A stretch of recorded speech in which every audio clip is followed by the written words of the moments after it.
Il-ħamis filgħodu Suprintendenza għas-Saħħa Pubblika nediet tal-konsultazzjoni pubblika dokument dwar is-sigurtà tal-pazjent.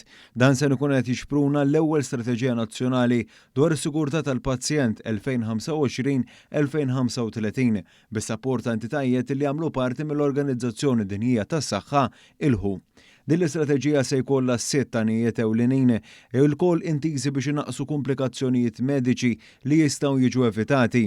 Dan billi tissaħħaħ il-governanza fis-settur, titnaqqas il-ħsara fuq il-pazjent u tingħata aktar saħħa lil professjonisti fil-qasam mediku iżda anke lil pazjenti biex is-servizz tas-saħħa ikompli jitjieb b'mod holistiku. Is-Supritendent tas-Saħħa Pubblika l-Professur Charmaine Gauci spjegat kif din l-istrateġija tidħol f'kull tip ta' kura mogħtija. Aħna nafu li mhux Malta biss imma ħafna f'pajjiżi oħrajn anke dawk li huma żviluppati tista' tiġri ħsara waqt li qed tingħata s-servizz.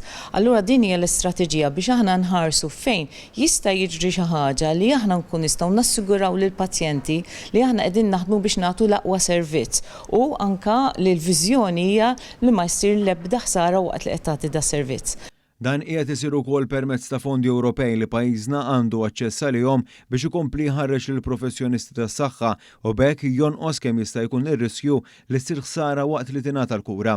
Bekk din l-istrateġija hija ntiża wkoll biex tkompli tolli reputazzjoni u l-fiduċja li għandhom il-professjonisti tas-saħħa fuq xogħolhom u l-pazjent ikompli jkun komdu jikseb is-servizz li jkun meħtieġ. Il-Ministru għas-Saħħa u l-Anzjanità Attiva Ġewett Bela saħaq kif lan ta' dan id-dokumentu li jtellaq dialogu nazzjonali fejn kulħadd ikollu l-opportunità li jtejjeb il-qasam tas-saħħa f'pajjiżna bi proposti u idejat ġodda. Fil-fatt hu nnota kif kull sistema tas-saħħa madwar 15% tal-budget ikun minn fuq komplikazzjonijiet mediċi. Din iċ-ċifra ekwivalenti għal madwar 170 miljun euro mill-budget annwali tas-saħħa li jlaħħaq il-1.4 biljun euro. Jekk niffukaw u nipprovaw nevitaw dawk il-komplikazzjonijiet preventibbli, nistgħu nwasslu għal riżultati aħjar u nwasslu wkoll għal sistema tas-saħħa aktar sostenibbli. Il-Ministru Bela wera l-apprezzament tiegħu lill-maġġoranza tal-professjonisti li qegħdin jinvolvu rwieħhom f'din il-ħidma iżda esprima d-diżappunt għal sezzjonijiet li jażlu li ma jiġbdux l-istess ħabel bil-konsegwenza li qegħdin imorru kontra waħda mill-prijoritajiet ewlenin tas-servizz tas-saħħa.